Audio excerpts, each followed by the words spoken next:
Welcome back to another technical deep dive here in the debug zone. Today, we're tackling a big question and breaking it down with insights from other users. Hopefully, this clears up some misconceptions and helps you get the answer you need. So, buckle up, stay a little curious, and let's jump right in.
And that's a wrap.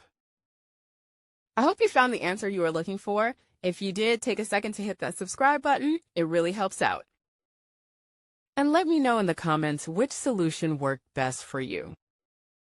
See you next time in the debug zone.